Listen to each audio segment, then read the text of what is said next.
I'm going to boldly go where no one has gone before, more boldly than you, my friend, and I'll do it faster and better, and nobody will get to see which planets I've charted because I'll keep them to myself until I report them to Starfleet. Make it so. This is Star Trek: The Next Generation, a game of trivia, exploration, and discovery. It was published by Classic Games in 1993.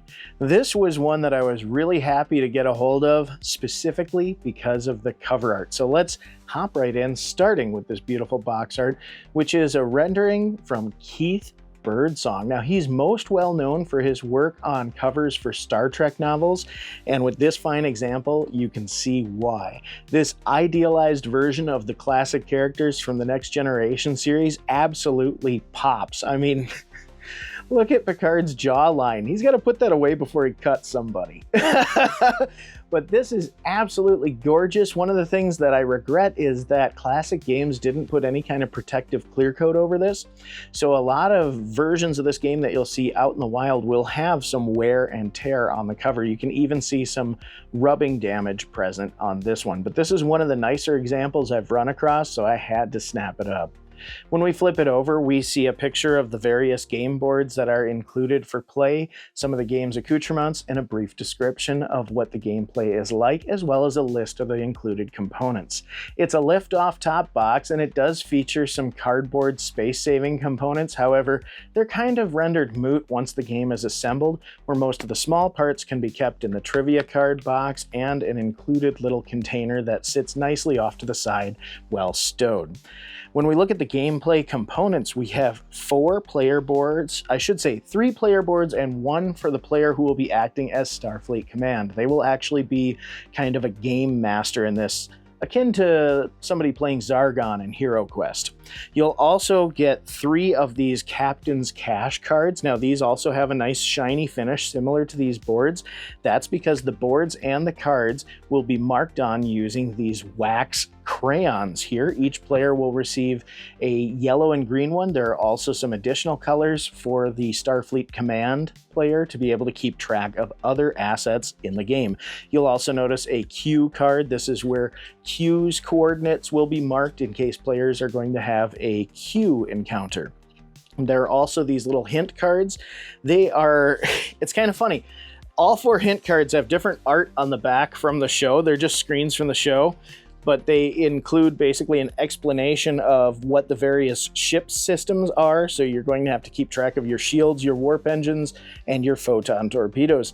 It also explains how far you can travel. You can travel warp 1 through 9, depending on if your warp engines are up to it or damaged, or if you are in the neutral zone portion of the map.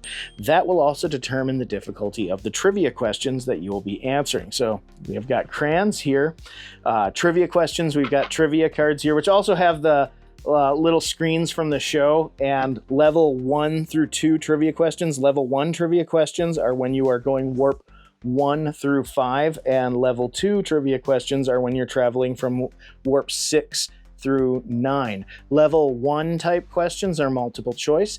Level 2 type questions are straight answer. And if you get the questions wrong, you'll notice there are little icons next to the various numbers that correlate with the icons right here on the hint card. So for instance, if I were to answer question 1 incorrectly, my photon torpedo would be disarmed. Or if I got question 4 answered incorrectly, my warp drive would be damaged. So you really got to pay attention to that. Players won't know what systems are being affected because this is all information that Starfleet Command will have at their fingertips when asking the questions. So it's kind of an interesting deal. You don't know if you're better off to ask one warp level or another, but at the same time, you're really concentrating on trying to navigate your ship more so than what the outcome of the trivia questions are. And I gotta say, even the multiple choice questions are brutal. You'll get this scenario book here. This allows the Starfleet Command player to set up the game. So for instance, they'll know the starting coordinates for the captains. Each captain starts in a different space, and they have to hide that information from one another. So how you navigate is kind of tied to that as well. They will also have the locations of the planets. There can be up to 10 planets in any given scenario, but the captains also don't know how many planets they're hunting for as well. And then there are also temporal fluxes. These are spots on the map where if a player lands on them, they can transport them to another spot on the map. It might help them, it might hurt them as well. There are also Borg coordinates here. So there will be a non-player character that the Starfleet Command is in control of, and that is a Borg cube that they will be able to navigate around the map and chase players with. Now, the thing is right away that adds a little weakness in my eyes, because you have one Borg ship that's under control of the Game Master, and they kind of just pick and choose which other players they can pursue with that Borg cube. If there were multiple enemies that they could use, I would think that was less of a danger of creating a king-making type scenario in this game, but be it that they're in control of the only NPC that's kind of like a never-ending threat. Like, there's no way to defeat the Borg cube. You just survive when it comes after you. So I don't know, man. There's a lot of balance issues. The trivia questions are difficult, and they determine how far that you can go.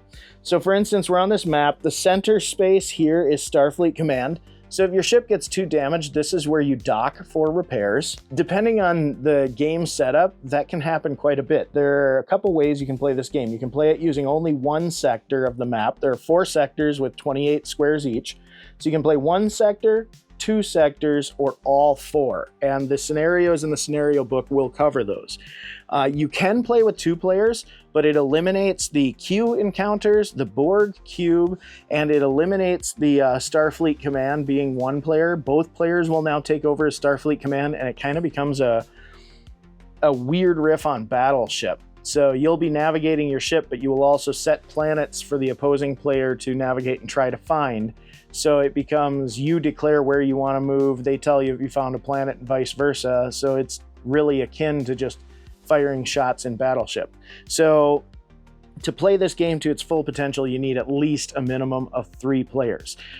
This game also includes these little vacuum-formed console stands here. So how you would put your captain's console, it's kind of weird. I would put the grid facing me, and I would insert it here, and it'll stand up, and then I mark my locations with a crayon, and this is to keep other people from seeing, but as you can tell, it's kind of flimsy, and you have these little spots here for you to put various plastic pegs to track, for instance, if you have a photon torpedo loaded, or if your shields and warp engines are at full strength, or how many planets that you've discovered. The pegs are these little plastic colored pieces. I'll set this. Oh no, this is upside down here. The pegs are these various little plastic colored pieces, like this one here.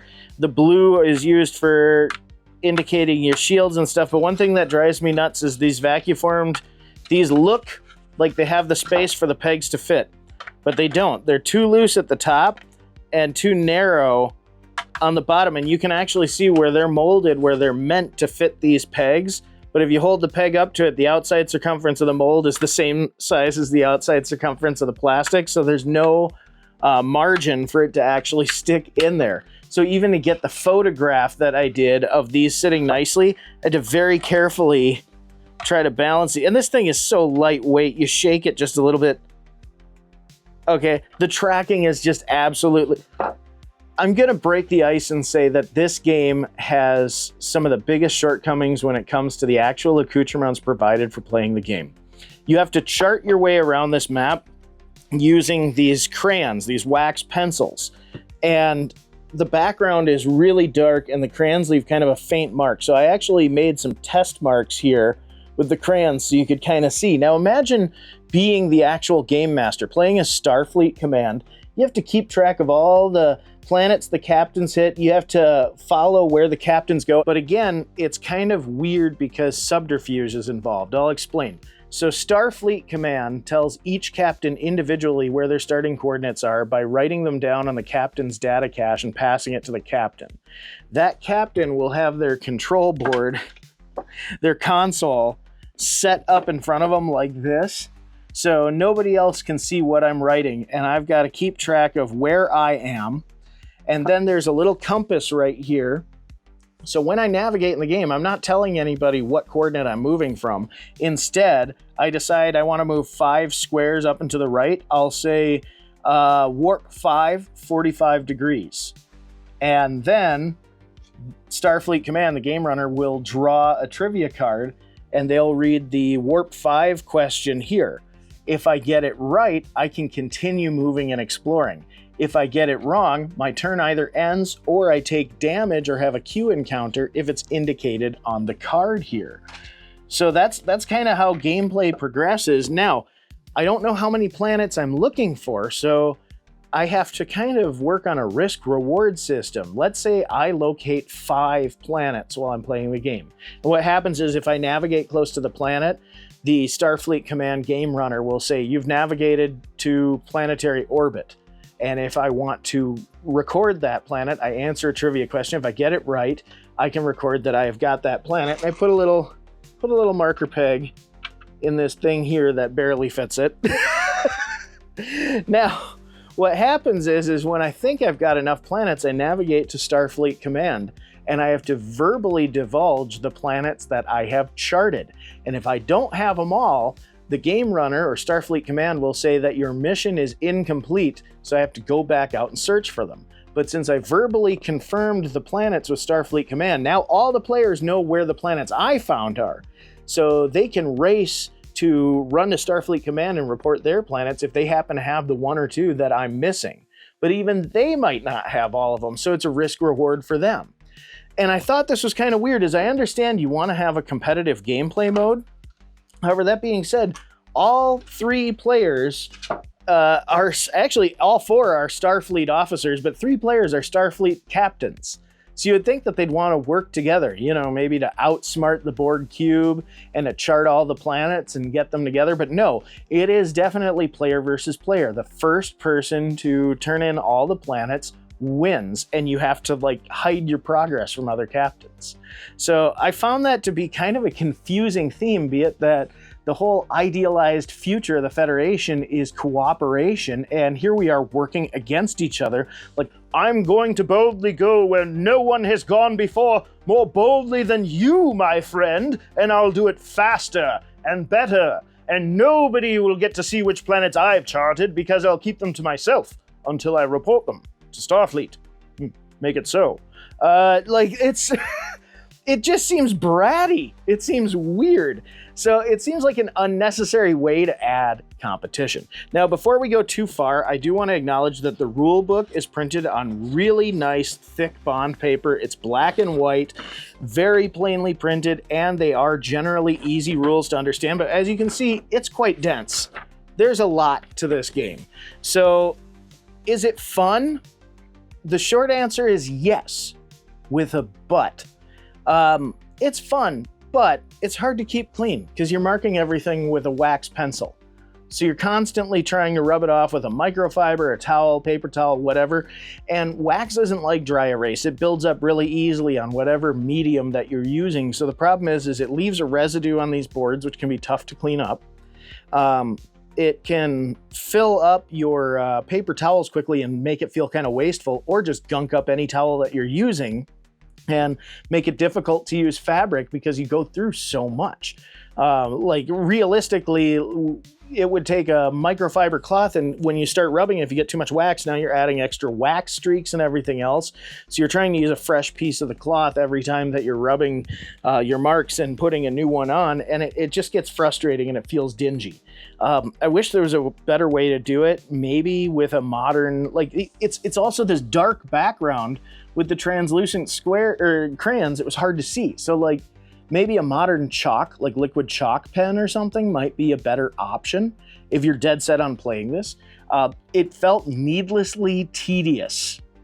The amount of times that I had to go back and repair my ship, because these questions are not easy. These questions are things like once they completed a mission, where did they go? Like here we go. Actually, this is very similar to the question I read earlier.